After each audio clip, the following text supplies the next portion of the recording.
আসসালামু আলাইকুম গাইস, কেমন আছেন? আশা করি ভালো আছেন। তো আজকে আমি আপনাদের জন্য মজার সাথে একটি ফ্রাইড রাইস রেসিপি নিয়ে এসেছি।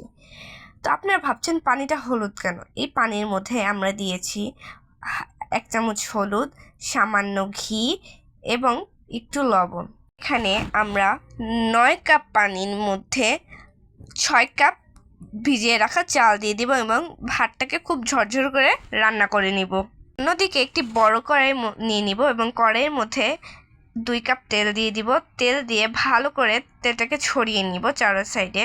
এখন তেলটা যখন গরম হয়ে আসবে তখন আমরা দিয়ে দিব কেটে রাখা গাজর কচি দিয়ে আমাদের এটাকে খুব ভালো করে অনবরত রান্না করতে হবে।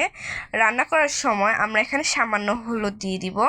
একটা গাজরের কাঁচা গন্ধ যেন না লাগে তাই আমরা হলুদ দিয়ে দিচ্ছি। আর স্বাদের জন্য দিয়ে দিব আমরা সামান্য লবণটা দিয়ে গাজরের সাথে লবণটাকে খুব ভালো করে মিশিয়ে নিতে হবে। মিশিয়ে নিয়ে অনবরত রান্না করে নেব গাজরটাকে। যখন গাজরটা রান্না হয়ে আসবে একটু আমরা দিয়ে দিব কেটে রাখা পেঁয়াজ কুচিগুলোকে আমরা একটু আস্তে আস্তে রেখেছি। রাখার পর আমরা একটু মাঝখানে গাজর আর পেঁয়াজের মাঝখানে আমরা একটু গর্ত করে নিব এবং 1.5 টেবিল চামচ আদা রসুন বাটা দিয়ে দিব।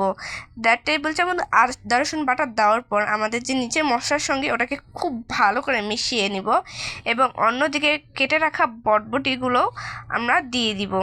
বটবটি এবং গাজর এবং পেঁয়াজগুলো খুব ভালো করে সবজিগুলো মিশিয়ে নিব।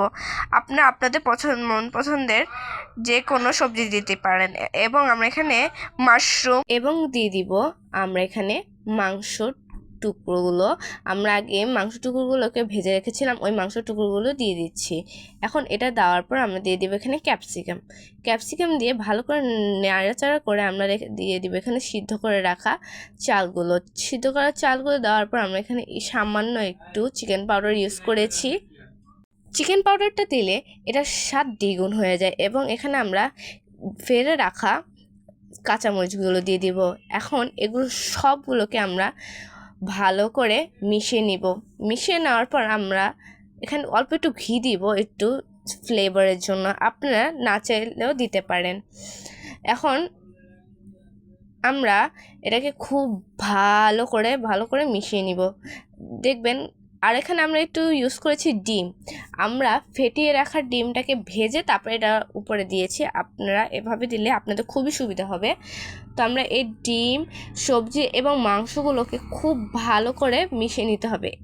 ভালো করে যদি মিশিয়ে রান্না করে না নেন খেতে কিন্তু ভালো লাগবে না এবং মুখে কেমন আস্ত লাগবে। তো ভালো করে এগুলোকে মিশিয়ে নিতে হবে। ভালো করে মিশিয়ে নিলেই আপনারা আপনাদের ফ্রাইড রাইস পেয়ে যাবেন। আমাদের চ্যানেলে যদি এরকমই ভিডিও দেখতে চান তো আমার চ্যানেলটিকে লাইক, কমেন্ট অ্যান্ড সাবস্ক্রাইব করতে ভুলবেন না। এবং আপনারা যদি চিলি চিকেনের ভিডিও চান তা এই ভিডিওতে একটা লাইক করে দিয়েন।